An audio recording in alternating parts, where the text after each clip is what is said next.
Je pense qu'il faut vraiment réactiver tout ce qu'on a en commun et surtout réactiver nos racines qu'on a beaucoup trop oubliées. Je suis vraiment content de participer dans une réunion comme ça pour apprendre, seulement pour apprendre. El hombre blanco ha sido inteligente también. Pues de luego, pues el hombre blanco lo hace proteger, ¿no? A la vez, ¿sí?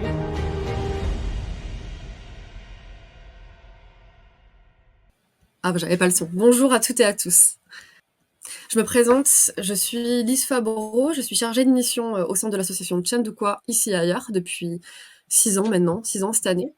Donc ce projet Back to Life, il est porté par l'association Tchandoukoua, en partenariat avec l'entreprise Insight Outside, qui est spécialisée dans l'organisation de congrès, pilotée par Frédéric Rochex, donc ici à mes côtés, et Zell Vidéo Prod, qui est une entreprise de création vidéo dirigée par Michael Lezé, qui est aussi présent et qui a fait partie de l'organisation de cet événement. Donc l'objectif aujourd'hui, c'est de poursuivre le dialogue initié par les Kagaba, les Kogi, avec les scientifiques et également avec vous, dirigeants et dirigeantes. Je vais vous présenter un bref contexte de la création de Tchandoukoua pour celles et ceux qui ne le sauraient pas. Donc Éric Julien, qui va nous rejoindre plus tard, qui est géographe français et à l'origine de la démarche. Il a été sauvé dans un œdème pulmonaire par les Arhuaco et les Kogi, alors qu'il découvrait le territoire de la Sierra Nevada en Colombie lorsqu'il y vivait, dans les années 1980-1985, si mes souvenirs sont bons. Donc il s'est engagé à leur demande à les aider à récupérer leur terre ancestrale. Et donc il a apporté une réponse à ce constat. Tchandoukoua a été créé officiellement en 1997 par lui-même donc et Jacqueline Bach, qui est toujours au sein de l'équipe opérationnelle en tant que responsable administrative. Et en Colombie, Tchandoukoua accompagne les sociétés autochtones donc de la Sierra dans la récupération et la transmission de la récupération des terres ancestrales, la reconstitution de la biodiversité et la préservation et la transmission de leurs savoirs ancestraux aux jeunes générations. Donc aujourd'hui, là en 2025, ça fait 28 ans que cette association est active. Il y a environ 2800 hectares de terres qui ont été restitués aux Kogi et aux Wiwa. On en est précisément, je crois, à 2892. Donc ce sont des peuples millénaires qui, au fil des siècles, ont été chassés par les conquistadors et ensuite par le tourisme, les projets d'extraction, par le narcotrafic. Ils ont été obligés à se réfugier dans les altitudes de la Sierra Nevada, qui est le plus haut massif côtier en bordure de mer, avec un pic qui va jusqu'à près de 5800 mètres, le Pico Cristóbal Colón. Et donc ces peuples considèrent ce territoire, la Sierra, comme étant le cœur du monde. Donc à savoir que une fois que ces terres sont restituées, les Kogi et les Wiwa, grâce à leurs savoirs ancestraux, favorisent la régénération environnementale. Ces terres sont souvent abîmées, notamment par l'élevage intensif, par exemple, par les projets miniers, mais aussi par la pollution, et retrouvent donc peu à peu leur biodiversité et leur richesse naturelle. À savoir que j'aime bien rajouter aussi que sur ces terres restituées, environ 70% des surfaces est dédiée à la régénération de la biodiversité.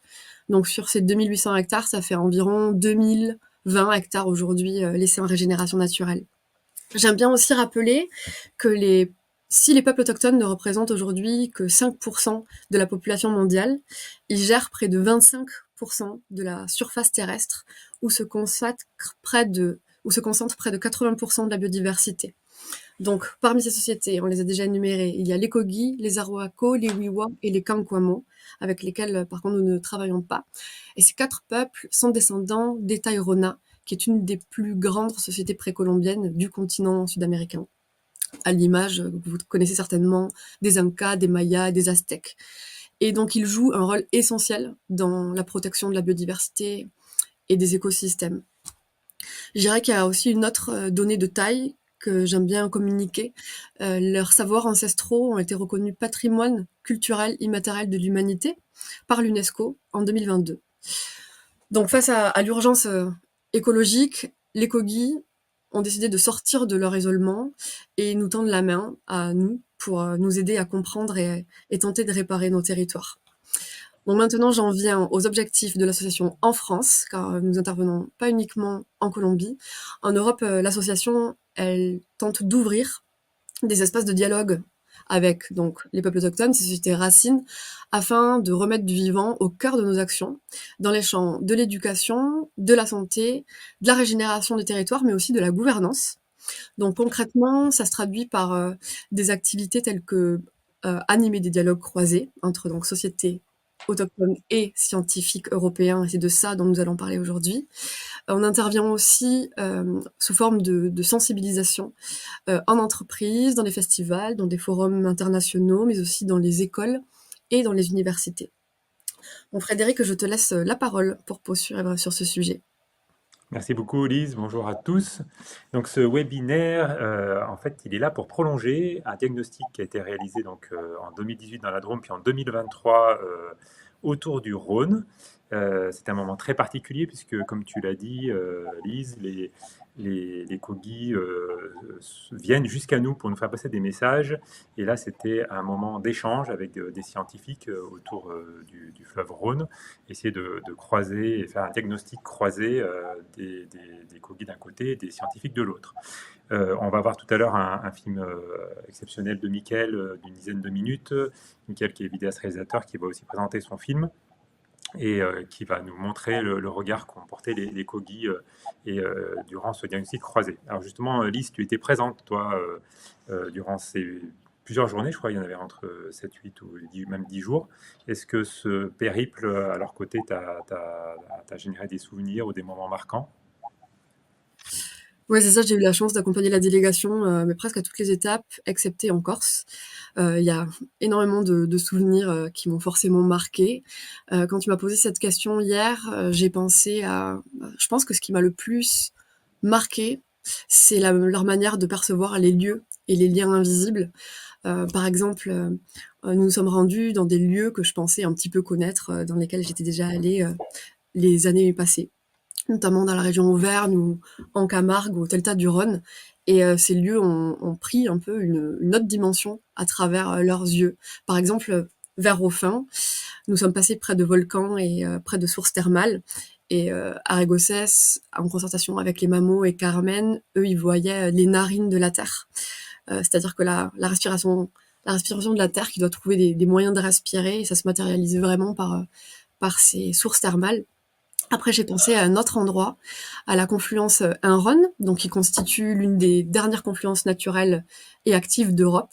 Tu me reprendras, Gilles Meuser, si je me trompe. Qualifié, je crois, par les géomorphologues de musée de forme, car la morphologie du site permet vraiment d'apprécier les déplacements successifs de la rivière à cet endroit-là. Et en parlant le soir avec Carmen, présente, donc elle y voyait ici le ventre d'une mère enceinte, là où un lieu où l'eau, dans son mouvement lent et essentiel, trouvait vraiment sa place. Et après, comme autre événement marquant, toujours en lien avec leur manière de percevoir le territoire vivant, c'était José Pinto qui disait qu'il constatait la présence d'oiseaux à plusieurs endroits et leur retour, visiblement. Et elle disait que c'était bien qu'ils soient là, mais aussi que c'était bien qu'il y ait des moustiques présents sur ce lieu. Donc pour ma part, j'oublie souvent que même les moustiques, si mal aimés, participent à l'équilibre, à la protection des milieux naturels, notamment les zones humides où ils les protègent. Voilà, je crois que ça fait partie des moments un peu les plus marquants pour moi. Merci, Lise. Donc, tu traduis bien l'invitation des Kogis, hein, qui est une invitation de leur part à porter un nouveau regard notamment sur ce qui nous entoure, en premier lieu, les montagnes, les fleuves, on va le voir, mais aussi dans la façon dont nous interagissons, dont nous faisons société. Et du coup, cette invitation au changement de regard, c'est la thématique de ce webinaire.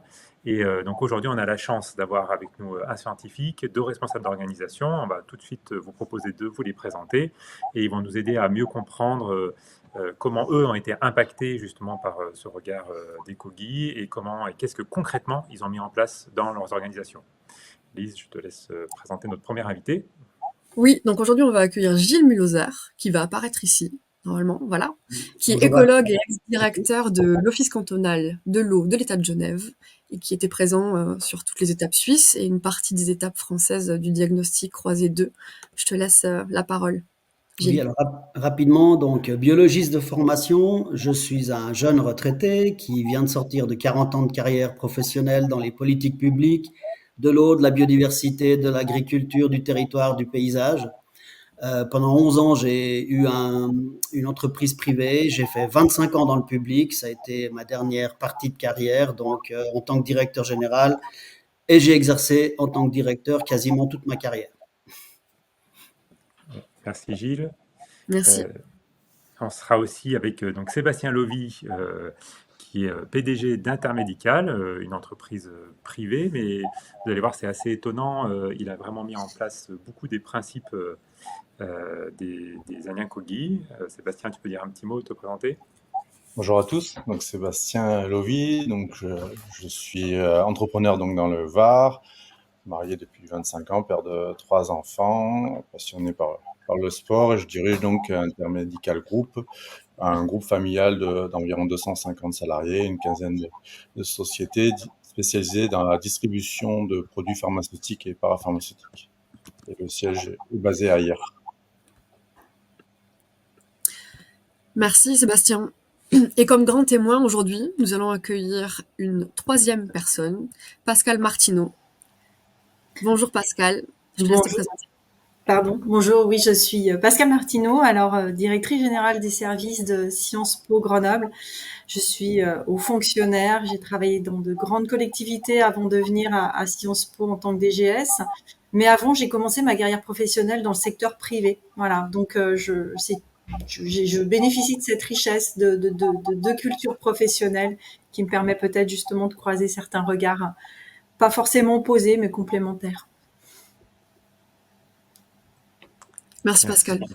Merci Pascal. Donc, pour que vous puissiez tous participer, on va partager un outil ensemble. Je vais vous le montrer tout de suite. Je viens de vous déposer le lien dans le chat.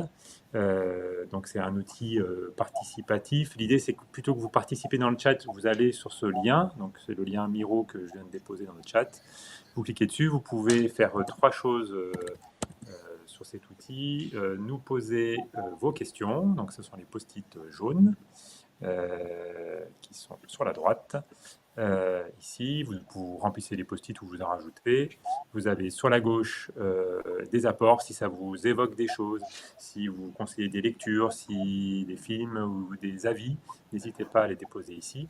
Et enfin, en dessous, on en reviendra à la toute fin. C'est si vous avez, si tout ce qu'on raconte vous intéresse, si vous avez envie d'intégrer des groupes de pratique dans le monde de l'entreprise, dans le monde des sciences, de la santé, de l'éducation, de nous indiquer vos coordonnées, puisque l'idée, ça va être, selon qui est présent, de créer ces groupes de dialogue.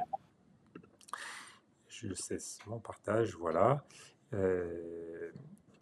Et donc maintenant, on va passer la parole à Michael, qui va nous présenter son film et surtout nous dire un petit peu, lui, comment il a vécu ces moments de tournage.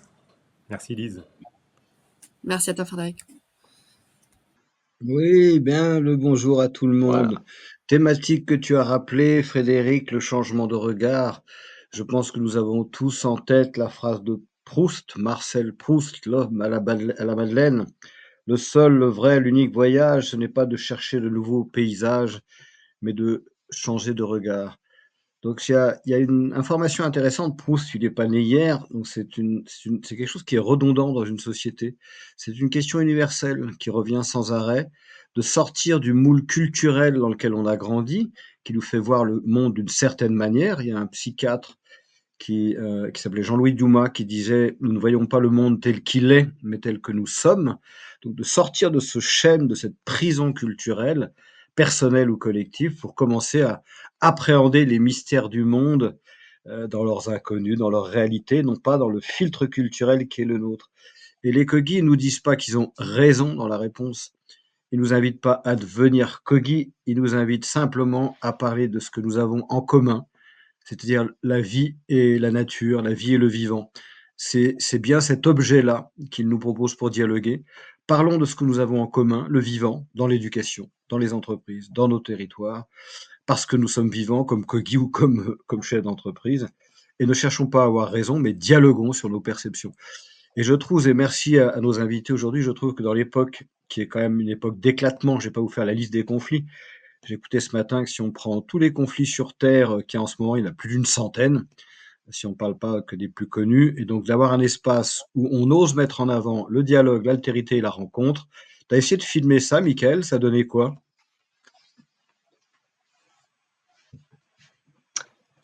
Ça a donné, comme d'habitude, des belles surprises. Et au niveau de ces surprises-là, nous, on en a eu deux majeures sur ce numéro-là, en tout cas, qui nous ont bien étonnés. C'est la première, en fait, j'ai souvenir qu'on était dans la voiture avec toute l'équipe de tournage. Et vu qu'on allait à la rencontre d'un glacier, tout le monde était plutôt friand de pouvoir aller dans un petit endroit qui est maintenant un endroit très touristique en Suisse. C'est le tunnel qui a été creusé dans le glacier.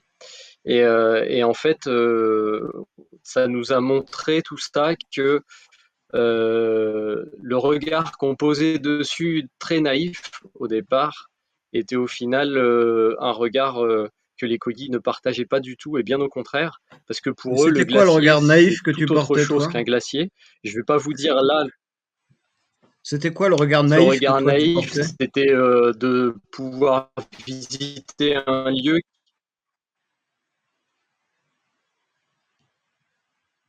C'est vrai de pouvoir visiter un lieu qui au départ était plutôt intéressant, c'est-à-dire un tunnel dans un glacier pour pouvoir faire des images. Et au final, on se rend compte que ce tunnel, il n'a pas lieu d'être parce que ce glacier, il a un autre rôle. Je vais découvrir dans le film, en tout cas, ce que les Kogi en disent de ce glacier et comment ils le nomment. Et après, j'ai une deuxième anecdote qui m'avait marqué aussi, c'est quand on est arrivé sur le site. Il y avait une route sinueuse et il y avait un parking. Et on est arrivé sur ce parking, les Kogi sont descendus du véhicule. J'ai commencé à sortir la caméra à ce moment-là avec mon coéquipier. Et malheureusement, à ce moment-là, beaucoup de monde et d'un seul coup, des voitures de sport qui sont arrivées. Et c'était donc un groupe de plutôt jeunes qui étaient musique à fond, en train de faire ronfler les moteurs, etc. Ils sont descendus de leur voiture, ils ont voulu faire des petits selfies avec leur voiture, etc. Et puis ils sont repartis pour la moitié après. Il y a quelques voitures qui sont restées.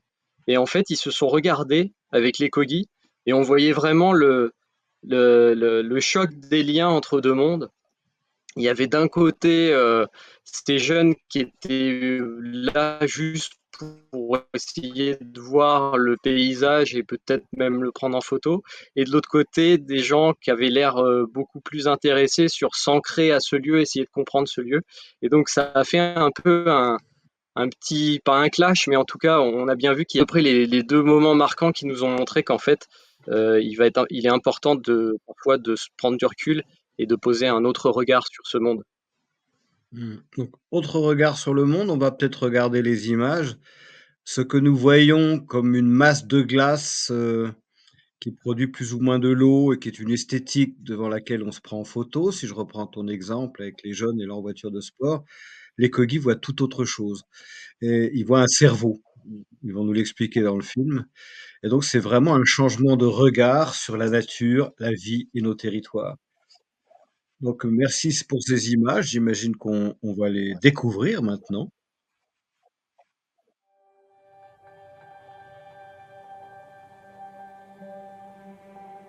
Quel est votre regard sur notre monde? Un fleuve est-il vivant? Feliz de venir y lograr visitar este lugar, pero a la vez triste porque la madre se está yendo y no tengo más palabras porque muy triste. Nous voici au début d'une aventure qui va nous emmener du glacier du Rhône au cœur de la Suisse, à son embouchure en Camargue, voire même bien plus loin, autour de l'île de Beauté, la Corse.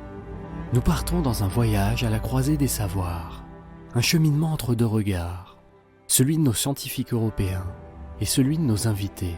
Descendant de la civilisation précolombienne Taironas, la société Kogi est l'une des rares sociétés au monde, héritière de 4000 ans d'histoire et de connaissances non interrompues. L'objectif du voyage, croiser les regards et découvrir l'état de santé du fleuve roi de l'Europe, le Rhône. Dans ce premier jour de diagnostic, les Kogi vont échanger autour du glacier du Rhône en Valais, avec plusieurs acteurs et scientifiques du lieu, dont Ernst Zürcher, ingénieur forestier et docteur en sciences naturelles, et Gilles Mühlhauser, chef de l'Office de l'eau du canton de Genève et membre du comité des initiatives internationales pour l'avenir des grands fleuves.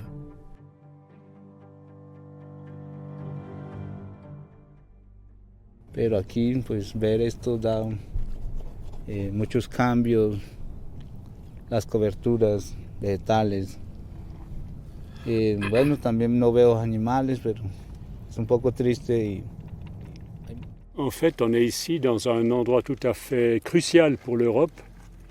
C'est le croisement des montagnes, c'est la croix des montagnes, c'est le croisement des fleuves.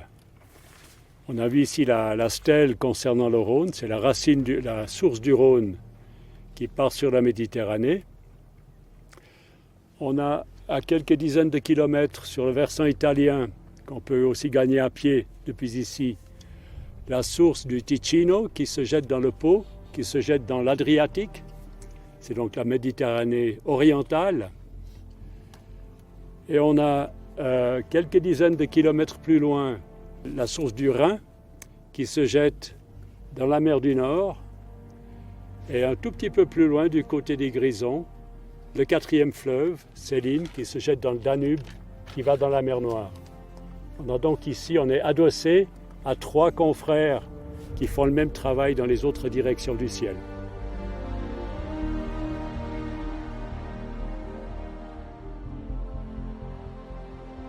Mais qu'est-ce qu'un glacier?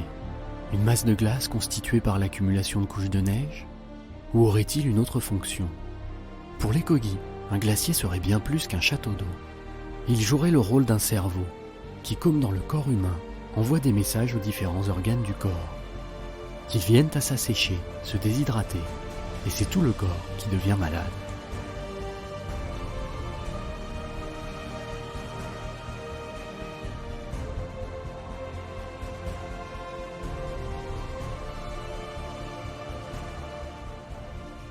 Mira, aquí se ve clarito el cerebro, es claritico, claritico. Todos los ríos parte del cerebro. Ahí en el cerebro adentro tenemos varias venas, varias lagunitas chiquitas. Si ese cerebro va reventando a uno, él se va secando la laguna. ¿Eso qué significa? Mira, las vías a las carreteras, esas son los tejidos que pasan. Muy bonito uno venía, a mí me encantaría allá también subir, bonito el carro, subir hasta allá. Se ve bonito, se ve lindo, pero también sería una pérdida de la vena del cerebro. Entonces simplemente le quiero poner ejemplo a todo el mundo. La montaña es un cerebro. Cada día el cerebro le vamos cortando. Eso que se le llama cartela, o sea. Entonces, creo que el gran científico, gran estudiosos, creo que debe tener ese principio. Hacer el estudio el científico desde un cuerpo mismo, de uno mismo. ¿Cuáles son los pulmones? De aquí para abajo, miran las montañas. Son los pulmones. Si lo acabamos esos pulmones, pues tampoco ni tendría fuerza el cerebro. Y de luego esto tiene una conexión con el mar. Son venas que caen hasta en el pie. El cuerpo sigue, comienza el vena, corre hasta llegarse en la boca de los ríos con el mar. Y con el mar, ¿qué haces? Todas las hijas le llevan comida en el mar y hace unos reciclajes y lo vuelve y lo manda para. Nous, on appelle ça château d'eau. Donc, on dit que tous les châteaux d'eau du monde, l'Himalaya, le Fouta Djallon en Afrique, où il y a le Niger, la Gambie, le Sénégal, c'est les fleuves qui naissent de ces massifs. On appelle ça les châteaux d'eau. Et je suis d'accord avec lui qu'on est dans un problème universel, mondial, Et je pense qu'il faudra qu'on change de vocabulaire. Si on veut protéger les cerveaux du monde, hein, je ne sais pas si ça sera compréhensible tout de suite, mais il faudrait développer un vocabulaire qui nous permettra de passer du château où il y a une forteresse, où on essaye de garder quelque chose, à quelque chose qui irrigue et qui est nécessaire pour l'irrigation des cultures du monde, de toutes les cultures du monde, puisqu'on a des châteaux d'eau sur tous les continents, sauf peut-être l'Australie, qui a une toute petite montagne très importante, mais qui n'a pas ses fleuves, c'est un continent sec, très sec.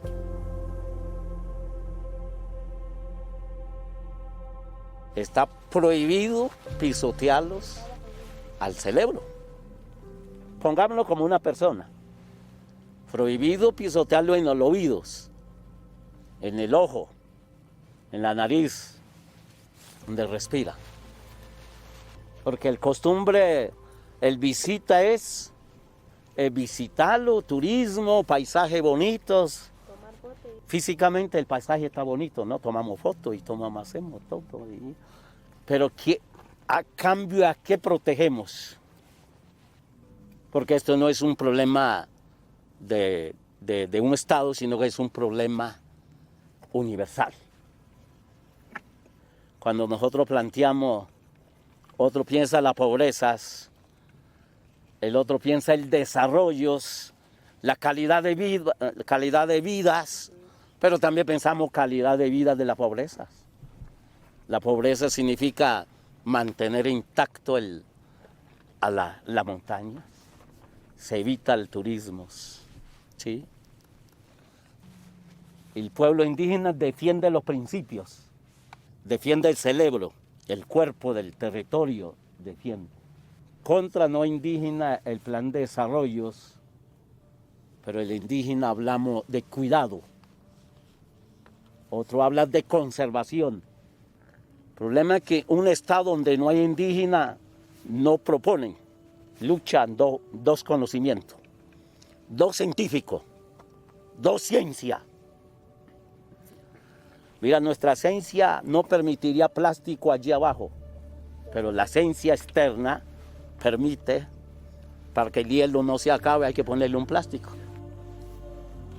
La montaña es el mismo, la montaña de Colombia, es lo mismo.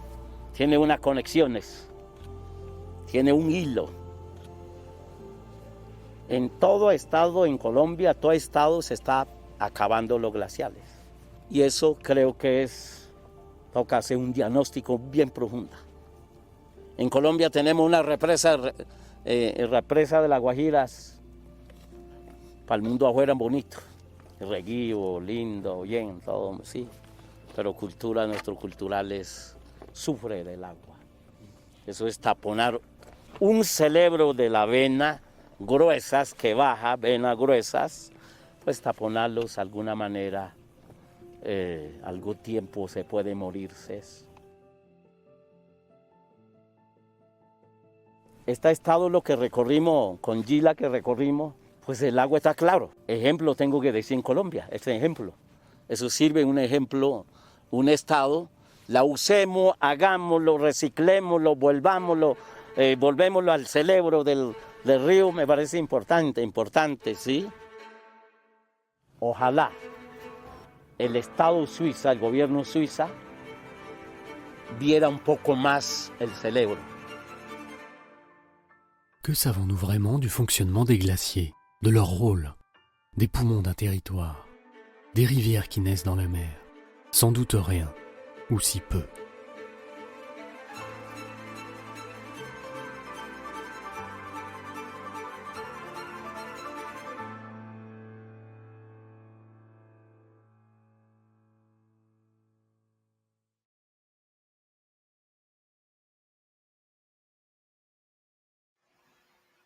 Alors Gilles, ça te rappelle des souvenirs? Sans réfléchir comme ça, parce que toi tu étais sur place, à chaud, vraiment sans réfléchir, qu'est-ce qui te reste de ce moment-là? De cette rencontre un peu surréaliste entre le regard scientifique et le regard Kogi sur ce truc qu'on appelle un glacier? Il me reste le souvenir de l'Européen content de faire de la randonnée dans un jour d'été indien de fin septembre, qui trouve ça magnifique de voir tous les sommets, tous les 4000, c'est fantastique. Et les Kogis qui sont tristes. Donc ce contraste, mettons, entre ce que nous, on est fiers de montrer, et puis en réalité, c'est vrai que le glacier, il est gris, quoi. Donc ils m'ont aidé à voir L'autre comment est-ce qu'on côté. dit, la grisitude du glacier, si j'ose dire. Mais quand on les écoute au début de la capsule, et merci encore une fois, Mickaël, on entend le jeune Kogi, Louise, qui dit il n'y a plus d'animaux, ok. On entend Ernst Zuckner qui nous parle des 4 fleuves, donc c'est une logique géographique du territoire qui pourrait dépasser les frontières, ok. On entend qu'il parle de systémie en faisant cette comparaison au corps humain. Est-ce que c'est pas du bon sens finalement qui nous rappelle? Ah, je pense, comme je l'ai dit à plusieurs reprises, les Kogis nous donnent des éléments d'écologie et de systémique, on va dire, qui sont des éléments de bon sens. Je relisais la théorie générale des systèmes qui, en fait, a essayé de naître il y a à peu près 100 ans, qui ensuite a été concrétisée dans les années 70. En fait, on est dans des choses que les Kogis nous disent et que les systémiciens ont mis du temps, évidemment, à faire accepter dans on va dire, disciplinarité des sciences. Alors quand ils nous disent, quand ils comparent le territoire, en tout cas la source du Rhône, comme ça, et qu'ils parlent de corps territorial, c'est une découverte pour toi? C'est un changement de regard, puisque c'est un peu notre thématique. Comment tu as intégré ça? Et puis après, j'ai envie de te dire, quand tu reviens auprès de tes collaborateurs, tu leur dis quoi? Que tu as fumé quoi? Alors, bon, il y a deux choses. Comme je dis, en tant qu'écologue, scientifiquement, j'ai pas été surpris par certaines de leurs propositions. Certains nous disent c'est des métaphores, mais en réalité, il faut bien comprendre que pour les Kogis, c'est pas des métaphores, hein, c'est quelque chose qu'ils vivent au quotidien. Et après, bah, ça nous permet évidemment de commencer à changer de regard dans le sens où quand on a le cerveau qui est en Suisse et qui en fait naît dans une partie germanophone en fait du continent, ça pose la question de savoir comment on informe le reste du bassin versant. Est-ce que les Camarguais entendent un tout petit peu d'allemand quand le Rhône arrive chez eux? Quelle information, évidemment, on diffuse à l'entier du bassin versant? Ça pose toutes ces questions, et au-delà de l'humour qu'on peut faire, ça permet aussi de dire aux collaborateurs, bah, il y a une part d'invisible que certains interprètent comme ça, que nous, on essaye d'interpréter autrement, que parfois on n'interprète pas parce qu'on manque d'informations. Mais en fait, je pense que le narratif est très important sur l'invisible et sur la prise de décision. On a en général rarement toutes les informations nécessaires pour prendre des décisions pertinentes. Alors quand tu dis à tes collaborateurs, il va falloir prendre soin du bassin versant et faire attention à ce qu'on envoie dans les parties basses du fleuve, ils réagissent comment? Ah bah, ça me permet évidemment de vous raconter la petite anecdote du collaborateur ingénieur polytechnique qui doit reprendre la gouvernance d'une partie du bassin versant sur une petite rivière pour travailler avec les communes et l'État. Et je lui dis, bah, il faut que tu passes à une animation territoriale. Et le collaborateur me dit, mais moi, j'ai pas été formé pour être évidemment gentil organisateur du Club Med. J'ai un métier sérieux. Et je lui dis, mais je crois que tu n'as juste pas compris le sens du mot animation. Animation, c'est mettre de l'âme dans la gestion d'un territoire avec anima. Donc, il m'a dit, ah, bah, à partir du moment où tu m'expliques les choses comme ça, je crois que je vais pouvoir faire le job. Donc vous avez lancé une filière de formation de gentils animateurs en Suisse. Mais plus sérieusement, quand même, il y a une information clé qui nous est partagée par Ernst Zuckner sur ce rôle de glacier-cerveau, où il nous dit que dans un rayon de 20 ou 30 kilomètres, ou peut-être 40, j'ai vu le chiffre exact, il y a 4 grands fleuves qui irriguent l'Europe. Est-ce qu'il y a, ne serait-ce qu'en Suisse, un minimum de conscience de cette place, ce rôle fonctionnel d'irriguer toute l'Europe, ou est-ce qu'on en est encore à des logiques très frontalières et nationales? Je pense qu'on est encore dans des logiques nationales. On est bien conscient de cette notion de château d'eau. Il y a j'ai lu récemment des résolutions à l'UICN qui demandent à ce que on prenne des mesures pour protéger en fait ces grands massifs. On l'a fait en fait au niveau des zones humides pour la migration des oiseaux avec la convention de Ramsar, mais typiquement pour tous les lieux de naissance, tous les cerveaux du monde qui donnent naissance à ces fleuves qui irriguent nos cultures, on n'a pas une démarche universelle. Donc je crois qu'effectivement là il faut qu'on... Quand tu parles de cerveau du monde dans d'autres instances, on t'écoute ou on détourne la tête en prenant une tisane? Non, moi je pense que c'est des choses de nouveau qu'il faut porter à connaissance. Très souvent, je pense que c'est par ignorance, je dirais, d'analyse systémique que les choses sont effectivement ignorées.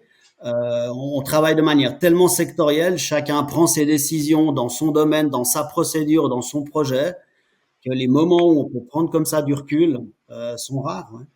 C'est quoi qui nous bloque? La peur? La peur d'être ridicule? La peur de pas savoir faire? La peur de s'exposer Bon, je au pense qu'il y a deux contrôle? réponses. Dans l'administration, souvent les collaborateurs disent que si en fait ils prennent une fausse décision, ils risquent de se retourner, de se retrouver devant les tribunaux, évidemment avec des contestations. Et puis en fait, la plupart du temps, si on est dans une formation d'expert scientifique, on a la trouille tant qu'on n'a pas toutes les informations de prendre la bonne décision.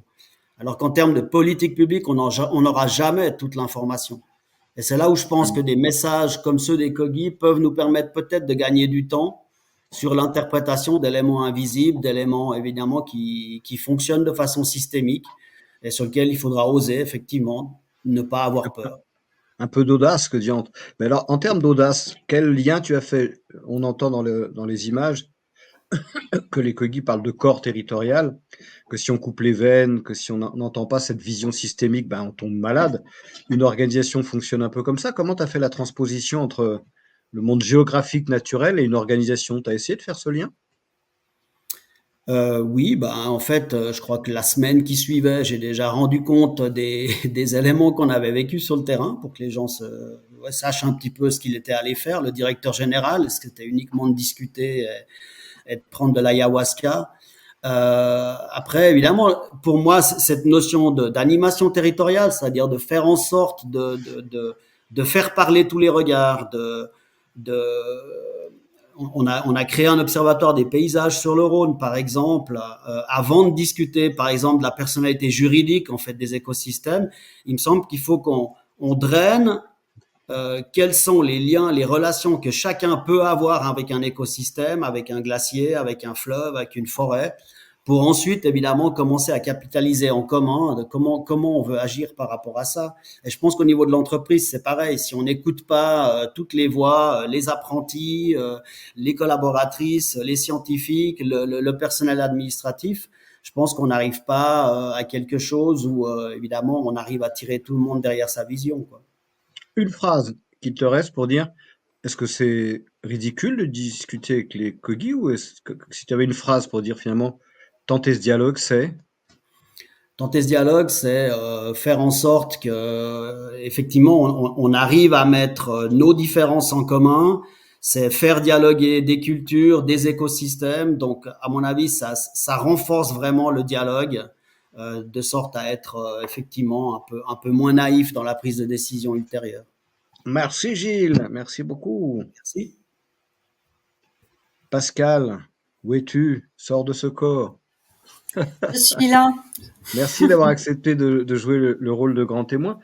Gilles est passé un peu du côté géographique, science de la Terre, on va dire, avec la découverte du fleuve. Puis on est venu tout doucement sur l'organisation. On peut dire qu'un territoire, une organisation, un corps humain, c'est vivant, tout ça, sur des échelles différentes. Deux questions. Comment tu réagis à ce que tu as entendu rapidement? Et puis la deuxième question, ce serait, c'est des choses qui résonnent pour toi? Qu'est-ce que tu en penses? Alors, ouais, première question, ce que ça m'inspire, moi quand j'entends les Kogi parler, j'entends beaucoup de poésie. Et La poésie dans une organisation sérieuse comme la tienne, ça a sa place? trop rarement, mais plus globalement dans notre monde de gens sérieux entre guillemets, et dans nos organisations étatiques, administratives, non, la poésie, je trouve qu'elle a pas une place suffisante, mais même dans notre vie globalement, et ça manque. Parce que comme on avait travaillé ensemble, les mots ont leur importance et les mots structurent la pensée. Et si on faisait un peu plus de poésie, peut-être qu'on serait un peu plus apaisé et que le monde irait peut-être un petit peu mieux. Donc voilà, ça c'est première. Faisons passer le message, mettons un peu de poésie dans les organisations. Exactement. Et deuxième chose, comment ça résonne? Oui, une organisation est vivante déjà parce qu'elle est faite d'humains. et quand on manage, alors le mot est pas très beau, encadré, il est encore moins beau, mais quand on est à la tête d'organisation, le principal rôle, et qui s'apprend pas à l'école en réalité, c'est celui de faire le lien. On est constamment en train de faire des liens. Voilà, des liens entre l'institutionnel, ces institutions, ces séances, ces instances qui sont des passages obligatoires, et les liens, donc plutôt les liens formels, les réunions, voilà, et tout ce qui est de l'ordre de l'informel, qui est encore plus important. Voilà, donc Mais quand de on entend prime ce abord, parallèle, quand on entend ce parallèle entre corps territorial, corps humain et organisation, une organisation est vivante, ça te parle, ça? oui, Et mais est-ce que Gilles a ça prononcé. interpelle, à défaut de changer, est-ce que ça interpelle ton regard? Non, ça l'interpelle pas, dans le sens où Gilles en a parlé plusieurs fois de ce mot qui pour moi est super important, c'est celui de systémisme. Et quand on est un serviteur de l'État ou des collectivités territoriales et qu'on comprend que les politiques publiques, elles sont intimement liées, et que si on veut essayer de faire un service public efficace, efficient, on n'y arrive pas si on pense pas à 360 degrés, si on pense pas ce systémisme. Donc si on pense pas à la fois l'humain, le territoire, les institutions, bon voilà. Et pareil, si j'avais une dernière phrase comme Gilles en une phrase, est-ce que tu penses que dialoguer avec les Kogi a du sens? En une phrase, enfin, ou pas de sens, hein, je ne veux pas induire trop ta réponse. Dialoguer avec des sociétés comme celle-là? Ah oui, oui, oui. Oui, parce que ça a été dit en remarque liminaire, c'est un peuple premier, c'est-à-dire qu'avec 4000 ans d'histoire, et eux ont encore cette mémoire-là que nous, on n'a pas, et c'est peut-être un peu cliché de le dire, mais si on ne se souvient pas d'où on vient, on peut pas, bon, J'aime on bien va pas ça. bien loin. On est Voilà. des sociétés sans mémoire, finalement. Oui. Merci Pascal, on te retrouve à la fin parce que tu as un rôle de grand témoin. Ça marche. Et donc Fred, qu'as-tu à nous proposer pour la suite de notre aventure Changement de regard? Merci Pascal, merci Eric. Eh ben, on a la chance d'avoir Sébastien Lovy qui est dirigeant avec nous. Merci Sébastien Bonjour à tous. d'avoir pris du temps. Peut-être pour attaquer, parce qu'on part de loin avec les Kogi, on entend parler de poésie, et il est certain qu'on ne sera jamais Kogi, mais ils viennent quand même nous faire une proposition alternative qu'on peut entendre effectivement comme de la poésie, mais toi dans ton quotidien, tu dois faire du chiffre d'affaires, être rentable, donc la poésie, ça ne ramène pas trop de sous, et pourtant tu as fait des liens entre ce que tu as entendu, de leurs propos, et notamment ils nous invitent à une chose simple qui est de se reconnecter aux lois de la nature. Ils appellent ça la loi de C, et en fait tous leurs propos sont autour de ça, et on peut s'inspirer, et on peut faire plus que de la poésie, on peut aller dans l'entreprise, faire des choses pragmatiques qui fonctionnent. Et pour attaquer, est-ce que tu aurais une anecdote à nous raconter, un moment de quelque chose que tu as entendu de leur part qui t'a fait changer ton regard, puisque c'est la thématique, sur ton organisation, sur ta façon d'envisager la construction de ton entreprise et d'interagir à l'intérieur? Moi, ce qui m'a marqué, ouais, c'est la première fois que j'ai rencontré les Kogi, c'est leur manière assez saine et évidente de voir les choses, et sans jugement, avec beaucoup d'humour. Ils posent des questions assez qui peuvent paraître bêtes, comme pourquoi vous faites des tunnels? Ben, pour gagner du temps. Et en fait, pourquoi vous voulez gagner du temps, en fait? À quoi ça va vous servir? Et est-ce que vous êtes conscient que vous abîmez des montagnes, ça? Donc c'est vraiment ça qui m'a fait changer un peu de vision, en me disant oui, ok, on veut dans l'entreprise, on veut toujours faire plus de chiffre d'affaires, toujours gagner plus d'argent, mais c'est quoi le sens derrière ça, et pourquoi on fait les choses, en fait? C'était ça qui m'a perturbé et interrogé. Ça a impacté, ouais. Parfait. Et justement, tu parles de tunnels dans les montagnes, et donc les Kogi comparent à la montagne à un corps humain. D'ailleurs, ça les perturbe qu'on fasse des trous dans un corps humain. Et ils comparent, on l'a très bien vu dans le film de Michael, les glaciers à un cerveau. Ils parlent de poumons, les cours d'eau, ce serait l'équivalent des veines. Et donc c'est un ensemble d'organes qui jouent chacun un rôle, qui collaborent aussi entre eux. Et dans le monde de l'entreprise, on a un autre vocable. On parle de liens de subordination, on parle de hiérarchie. Quel est ton regard par rapport à ces deux visions? Alors moi, je considère que l'entreprise est une personne morale, hein, à part entière. Donc en fait, elle m'appartient pas, elle appartient pas aux dirigeants, elle appartient vraiment à l'ensemble des parties prenantes et surtout des salariés. Et comme un corps humain, pour moi, chacun a son rôle, que ce soit du chauffeur, du commercial, voilà. Et ça fonctionne un peu comme un corps humain. Si tout le monde fait son travail, avec beaucoup d'autonomie. Je pense pas que, voilà, dans le corps humain, on n'a pas besoin de demander, le cerveau, on n'a pas besoin de réfléchir à chaque fois, est-ce que je respire ou pas, les poumons respirent tout seuls. Ben, pour moi, c'est un peu ce modèle-là que j'essaie de mettre en place. Donc, c'est pour ça que j'ai mis énormément d'autonomie dans mes équipes. Donc, il n'y a pas ou très peu de hiérarchie. Je suis parti du principe que l'homme était bon et qu'il voulait bien faire, parce que voilà, scientifiquement, c'est prouvé que voilà, on développe des hormones quand on réalise quelque chose et il n'y a pas de raison de mal faire, et que chacun était capable d'avoir des notions de gestion de budget, parce qu'en fait, chacun a une famille et est capable de savoir qu'il faut dépenser moins que ce qu'on gagne. Donc, partant de ce principe, j'ai donné donc un maximum d'autonomie aux équipes pour que l'entreprise fonctionne en fait par elle-même et permettre aux salariés de s'approprier l'entreprise. Donc concrètement, en gros, quand il y a des décisions à prendre qui sortent un peu des process habituels, par exemple si vous avez à livrer un client qui n'a pas encore payé, ou on attend le paiement mais on l'a pas reçu,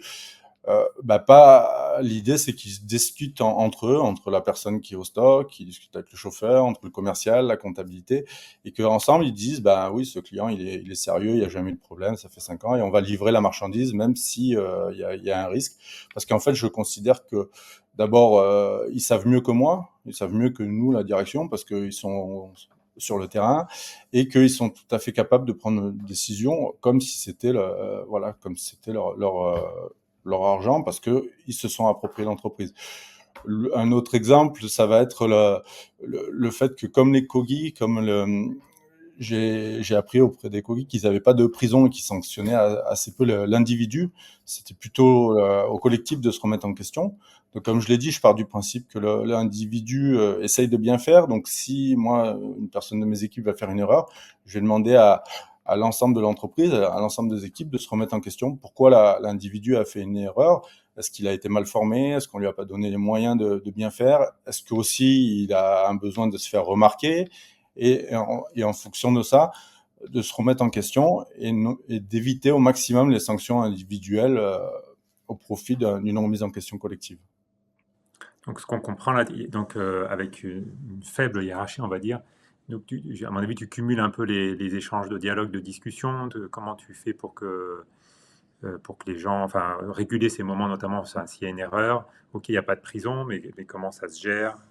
Alors, un des principes, c'est de mettre des espaces de dialogue, donc mettre des réunions, un maximum de réunions, ou en tout cas de temps de dialogue. Donc c'est pas la réunion où tout le monde s'assoit, qui peut durer 1 heure, c'est entre 2 bureaux, dans le couloir, hop, on sait que tous les lundis matins, on va se retrouver et chacun va pouvoir parler. Après, il faut aussi former et habituer les gens à dire les choses, parce qu'on n'est pas habitué dans le monde professionnel.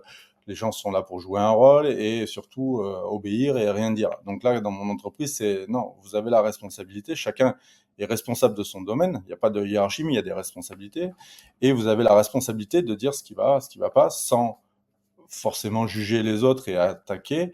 Donc pour ça, on a des formations, on a un coach interne qui va accompagner, qui va aider les personnes à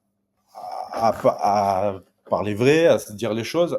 On accepte et on tolère et surtout on encourage les émotions, les ressentis, à parler de ce qu'on ressent, de ce qu'on dit. Après, ce qui est important, je pense, c'est déjà que ça fonctionne au niveau de la direction, de la hiérarchie. Donc c'est sûr qu'il faut être exemplaire, et il faut être authentique. Voilà, l'authenticité est très importante. Montrer aussi ses faiblesses, la vulnérabilité. Donc moi, le premier, je vais dire quand je me trompe et quand je sais pas. Et ce modèle fonctionne avant tout si tout est transparent. C'est-à-dire que nous, dans l'entreprise, tout le monde a accès aux chiffres, tout le monde a accès aux résultats. Même mon salaire est connu de tout le monde. Les salaires sont pratiquement transparents. Voilà, ça, pour moi, c'est très important. Et je me base aussi beaucoup sur les accords Toltec. Alors, je sais pas si ça vient des Kogi, mais je crois pas. Ça vient aussi d'Amérique du Sud. Donc voilà, avec ce qui est important, voilà, c'est que les accords Toltec, pour ceux qui connaissent pas, c'est ta parole doit être impeccable, ne rien prendre personnellement, parce que c'est souvent la difficulté, ne pas faire de suppositions et toujours faire de son mieux. Merci beaucoup. Peut-être un dernier point, parce que donc on peut constater là que ça doit être très différent d'une entreprise normale de travailler chez toi. Les Kogi ils prétendent que notamment les cours d'eau sont porteurs d'informations, qu'ils irriguent tout l'écosystème de ces informations. Vous, là, en interne, ça a l'air de plutôt bien fonctionner, mais vous vivez aussi dans un écosystème bien plus large. Vous avez des fournisseurs, des clients. Comment vous essayez de faire un peu, de faire les liens, parce que vous êtes atypique. Est-ce que c'est choquant pour vos fournisseurs, vos clients? Comment vous essayez de contaminer, entre guillemets, votre écosystème? Alors déjà, par l'exemplarité, comme je le disais, on reverse 10% de notre résultat à des associations pour le bien commun. Donc ça, c'est le premier point. Deuxièmement, on va mettre des indicateurs, c'est-à-dire qu'on va prévenir nos clients sur l'impact carbone qu'ont chacune des livraisons. Derrière, on va compenser. On va essayer de compenser en rachetant des arbres et les prévenir. Ensuite, on va participer au maximum à des initiatives sectorielles. On commence à travailler sur des labels aussi. Voilà, donc on essaye au maximum de sensibiliser nos clients, nos fournisseurs, avec des questionnaires, en leur posant des questions, en leur demandant où ils en sont. Et on travaille aussi actuellement sur le renoncement. Donc je demande à mes salariés, à mes commerciaux, de renoncer à 3% du chiffre d'affaires le plus polluant. Donc du coup, ils sont obligés de discuter avec leurs clients, leur dire voilà, là, cette livraison, on va pas pouvoir la faire parce qu'elle est trop polluante à nos yeux. Faut qu'on trouve un autre fonctionnement. On essaye aussi de changer aussi notre business model, d'un business model de toujours plus de quantité, toujours plus de chiffre d'affaires. On essaye de passer à un business model plutôt de service, où on va pas forcément continuer à augmenter notre chiffre d'affaires, nos marges, mais plutôt conseiller nos clients, nos fournisseurs, et mettre en relation nos clients et nos fournisseurs pour qu'ils arrivent à travailler ensemble et qu'il y ait ensuite moins d'impact. Donc c'est vrai que ça surprend nos clients. C'est pas habituel, mais on a vraiment de très bons retours parce qu'à travers ça, on travaille la confiance, la transparence et voilà, il y a vraiment beaucoup de positifs. Merci beaucoup Sébastien, parce que c'est vraiment important de montrer que ça peut faire corps et que ça peut créer du sens dans une organisation qui, a priori, est très éloignée de ce qu'on pourrait penser être des systèmes Kogi, mais tu as réussi à t'en inspirer. Je vais demander peut-être à Pascal, qui est DGS à Sciences Po Grenoble, et Eric de nous rejoindre, peut-être pour rebondir sur ce qui a été dit. Est-ce que ça vous a évoqué des choses? Est-ce que Eric, tu as des questions pour Pascal et Sébastien? Oui, je nous ai mitonné des petites questions pour sortir du ronronnement. Dans le petit sujet qu'on a vu, il y a quelques phrases zibelines qui ont été lâchées par les Kogi. Il faudrait pas non plus qu'on ait l'impression de faire du Kogi washing, c'est-à-dire qu'on prend des trucs intéressants chez les Kogi et puis on fait mieux fonctionner nos entreprises, en fait. Mais sous-jacent, il y a un changement de paradigme et un changement de regard. Qu'on a entendu dans la vidéo dans deux endroits. La première chose, c'est qu'ils disent « nous sommes pauvres ». Et la pauvreté est le premier levier pour baisser la prédation et vos méga projets. Est-ce qu'on est... Tu le dis un tout petit peu, Sébastien, et j'ai rarement entendu ça, une entreprise qui déjà reverse 10% de son CA. Est-on capable d'investiguer de son... Enfin, tu préciseras. Est-on capable d'investiguer cette idée de moins gagner d'argent, voilà, pour vraiment changer de paradigme. C'est là où nous invite à aller les Kogi, c'est qu'en fait, nous, notre civilisation, on a toujours appris à toujours plus. Donc à l'école, c'est toujours une meilleure note. Ensuite, à des écoles de commerce, c'est toujours plus de chiffre d'affaires, plus de résultats. Et en fait, le contact des Kogi nous amène à dire, mais en fait, c'est quoi le sens de tout ça? Parce qu'en fait, nous, on est sur Terre et qu'est-ce qu'on recherche? Moi, personnellement, je suis plus intéressé par un bien-être, une vie plutôt épanouie, le bonheur, ce qu'on peut appeler régulièrement le bonheur. Et je m'aperçois qu'en fait, le toujours plus n'amène pas forcément le bonheur. Et on voit d'ailleurs sur les grands chefs d'entreprise qui réussissent énormément, souvent, ils gagnent, on voit des Bill Gates, des Warren Buffett, qui gagnent énormément d'argent, et arriver vers leur fin de vie, ils vont tout redonner. Donc en fait, moi, ce que je me dis, c'est pourquoi attendre Tu la commences retraite. à donner tout de suite, en fait. Bah oui, parce qu'au final, c'est très plaisant d'être heureux tout le temps, de plus avoir de stress, de pouvoir se dire des choses, d'avoir des gens autour de vous qui sont épanouis, qui travaillent avec le sourire, avec la bonne humeur, et des clients qui Mais, sont contents de travailler mais avec est-ce que vous. tu crois que ce serait pareil avec une moins grande facilité de production de chiffre d'affaires, moins de rentabilité, entre guillemets? Est-ce qu'on partagerait aussi le moindre chiffre d'affaires? C'est difficile. Est-ce que c'est où est l'œuf et la poule? Est-ce que c'est parce que j'ai une belle réussite? C'est vrai on a multiplié le chiffre d'affaires par 400 en 20 ans, donc c'est vrai qu'on a une très belle réussite qui m'a permis de faire ces choses. Ou est-ce que c'est parce que on est plus, on fait plus attention à nos clients, qu'on a eu cette réussite? Je peux pas dire. Ce que je sais, c'est que plus j'en fais, plus je vais prendre soin des gens, de mes collaborateurs, de mes salariés, de mes clients, plus le chiffre d'affaires augmente. L'année dernière, on fait du 30% de croissance. Je pense qu'il n'y en a pas beaucoup d'entreprises qui peuvent se dire qu'ils font 30% de croissance, alors que je travaille entre guillemets de moins en moins, parce que ce sont les salariés qui développent l'entreprise. Et l'ambiance est de mieux en mieux, et les clients viennent nous voir parce qu'ils ont envie de travailler avec nous, parce qu'ils savent qu'on va pas les arnaquer, on va pas.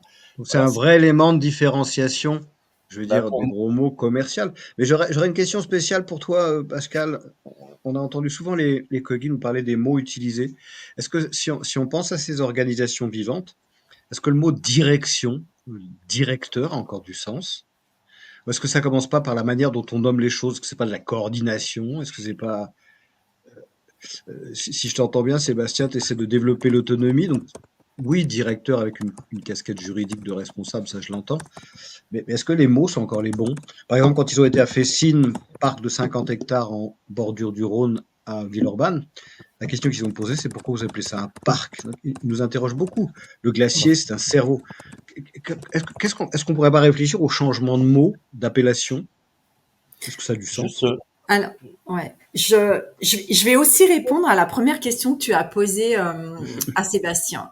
Parce que ce que j'ai pu observer, et ils sont malins les Kogi de le souffler de cette manière-là, ils ont bien raison.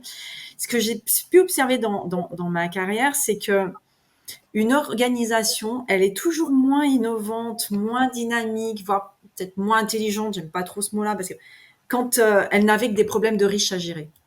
C'est évident.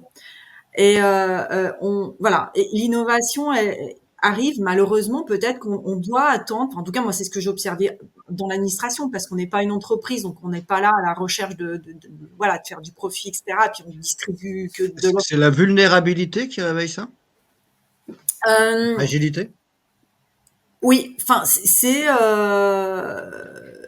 c'est devoir rendre un service public avec des moyens contraints. Ça oblige justement à repenser la place des uns et des autres, à innover, tant dans l'offre de service que dans les modes de faire. Et c'est là où tu as raison de dire, quand on commence à innover dans les modes de faire, la place des gens, elle bouge, et donc leur titre, et donc leur fonction.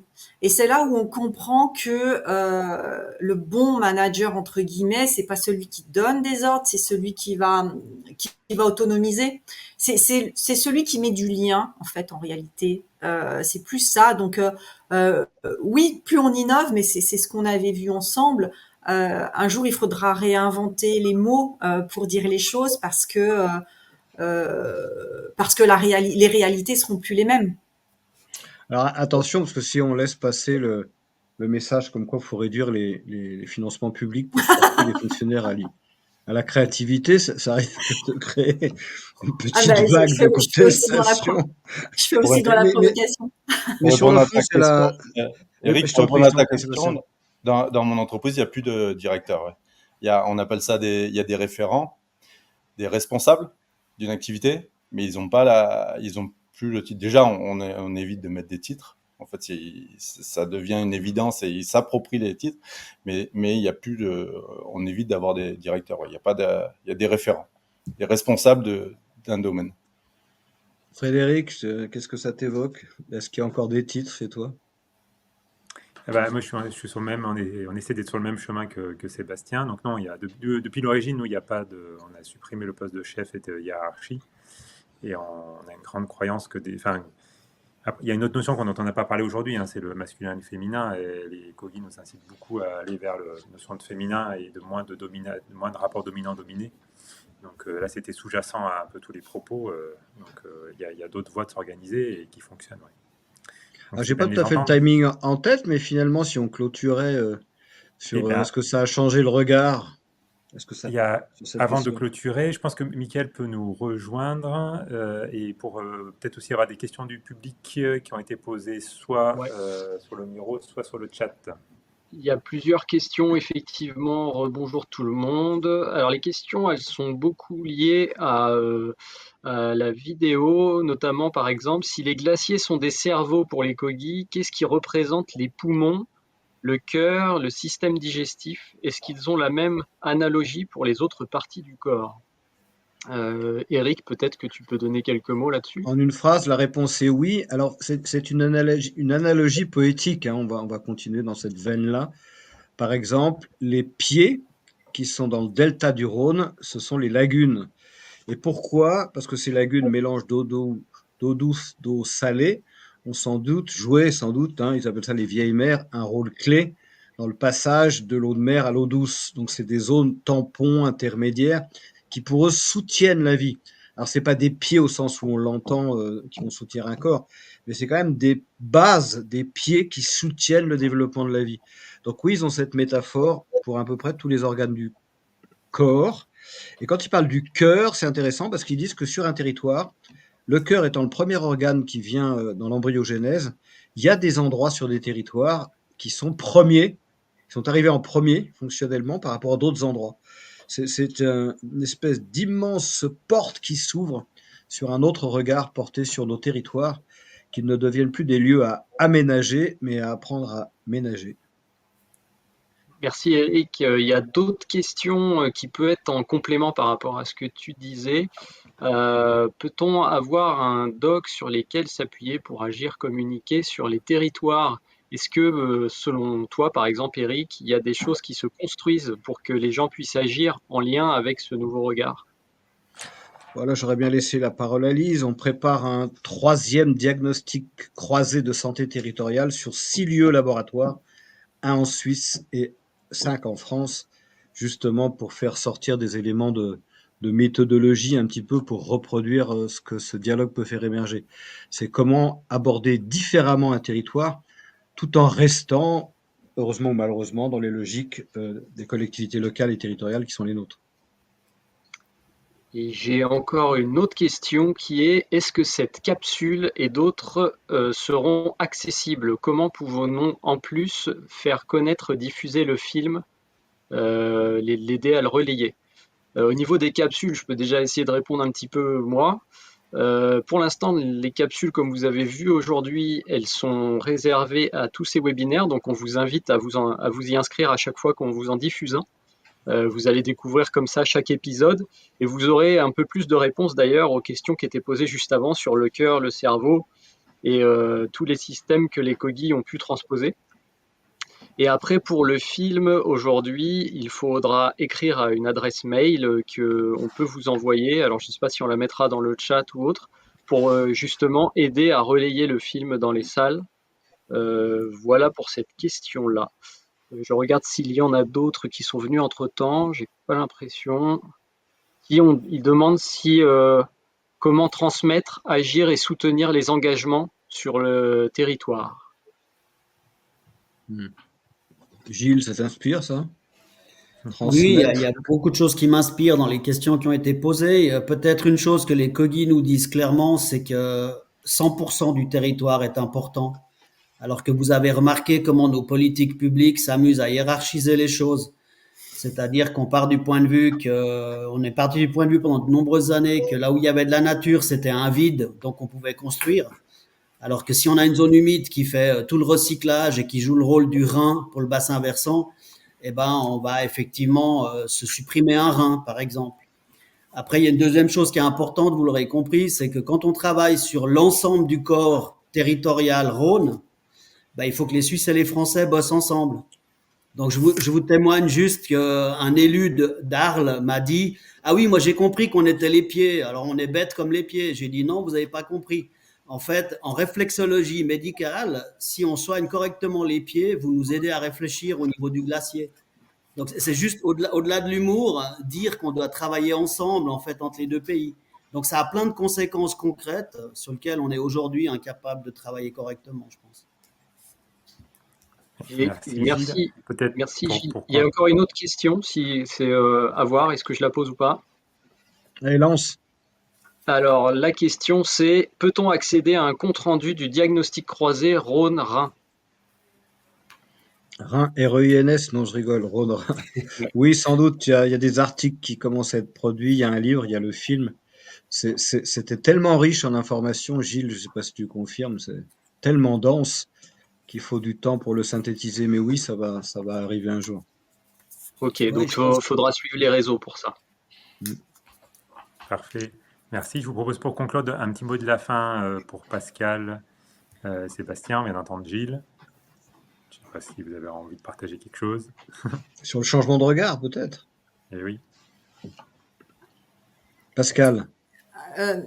Le changement de regard, ou en tout cas le partage des regards ou le croisement des regards, il est nécessaire, en tout cas aux fonctions qu'on peut avoir quand on est à la tête d'organisation, parce que on a souvent la tête dans le guidon et le fait de pouvoir échanger avec, encore une fois, des cultures de travail différentes ou des cultures tout simples, des civilisations différentes, des modes de penser et de faire différents, ça nous oblige à faire un pas de côté et on est toujours meilleur après quand on revient dans nos routines. Meilleur. Sachez vous éloigner, car en vous reviendrez, votre esprit sera plus clair, Léonard de Vinci. Même on réinvente la poudre. Avec les cognis, on réinvente la poudre. La question, c'est pourquoi on l'a perdu. Merci en tout cas à vous pour cette invitation. J'ai essayé d'être un témoin. Voilà, j'espère que ça a pu servir. Tu dirais que ça innerve un petit peu l'école dont tu as une partie de la responsabilité, le vivant? Ça énerve mon témoignage. Innerve. Pas ça énerve, hein, ça innerve, attention. Hein. Ça m'énerve. Pas ça m'énerve. Merci en tout cas. Moi, je dirais que le changement de regard, au début, ça fait peur, hein, ça parce qu'en fait, ça casse toutes nos certitudes. Donc, dans l'entreprise, de dire qu'on va faire moins de chiffre d'affaires ou moins de résultats, ça impressionne, ça casse tout, mais qu'après, une fois qu'on s'est lancé là-dedans, c'est un peu comme tout grand changement, ça devient évident, en fait. On se pose plus trop de questions, en fait. Donc, c'est ça qui est important, mais il faut oser affronter un petit peu ses peurs et être... voilà, faut accepter que oui, ça perturbe. Merci Sébastien. Peut-être Eric, un dernier mot, puis après on passera la parole à Mickaël qui conclut, qui nous annonce aussi la thématique du prochain webinaire qui aura lieu dans un mois et demi. Merci Frédéric. Moi, ce que je dirais, c'est que le vivant respecte certains principes, un ordre établi. On ne sait pas s'il y a une intention ou pas, ou si c'est hasardeux, ça on n'en sait rien, mais en tout cas il y a des principes. Que de les respecter, c'est se donner une chance de continuer à vivre, en fait, à s'adapter, à s'ajuster. Que de ne pas les respecter, c'est créer les déséquilibres dans les organisations, dans le corps et dans les territoires. Donc je ne sais pas si on a le choix de réinviter le vivant dans nos organisations. Et quelque part, j'ai vraiment envie de remercier Sébastien, Gilles et Pascal d'avoir pris ce temps. On l'évoquait en ouverture, dans le temps d'éclatement qui est le nôtre. On a plutôt tendance à être les uns contre les autres. Trouver un espace où on peut s'étonner de l'autre, s'étonner des propos de Gilles, des propos de Sébastien, de ceux de Pascal, et de ceux des Cogis, mais d'autres. C'est peut-être là que, dans la capacité de dialogue, qui est la plus belle beauté humaine, c'est-à-dire dans la capacité à s'enrichir, à être en curiosité. La question, ça pourrait être, on ne va pas y répondre aujourd'hui, c'est comment réunir, mais peut-être que tu vas y répondre, ces personnes qui ont déjà cette ouverture d'esprit pour écrire cette histoire, peut-être modestement, mais essayer de l'écrire. Merci Eric. Mickaël. Ouais, merci. Je vais continuer en remerciant effectivement toute l'équipe et aussi tout le public qu'on a depuis ces 2 numéros. Merci beaucoup pour vos échanges. Au niveau des réseaux sociaux, n'oubliez pas que l'aventure continue. On va essayer de faire en sorte de publier ce qui va être sorti de ces 2 premiers webinaires. Donc n'hésitez pas à interagir avec, à nous poser vos questions pour essayer d'améliorer les prochains. Il y a aussi le beau projet que parlait Eric tout à l'heure, Chikwaka Lab, qui va être un projet d'atelier mis en route à partir de début d'année prochaine, où en gros on va mettre en pratique cet échange de savoir. Donc on essaiera de vous le publier le plus possible, mais n'hésitez surtout pas à interagir pour faire évoluer ce projet-là aussi. Et donc je veux vous présenter le prochain webinaire et le thème, qui est donc le thème du prendre soin. Le webinaire du 16 décembre prochain sera sur le prendre soin. Donc on essaiera d'inviter aussi tout plein de bonnes personnes pour justement essayer de parler de ce sujet. Merci Avec encore pour votre présence. un petit clin d'œil, Mickaël, à Élise qui nous accompagne, qu'on ne voit pas, qui est en coulisses, mais sans laquelle nous ne pourrions pas être en direct avec vous. Merci, Élise. Merci Lucie, merci Élise. Merci. Et Lucie, pardon. Aussi. Merci à tous. On vous souhaite une bonne journée à tous et à toutes et à tous. Au revoir. Merci, Merci, au au revoir. revoir. Au revoir. Merci.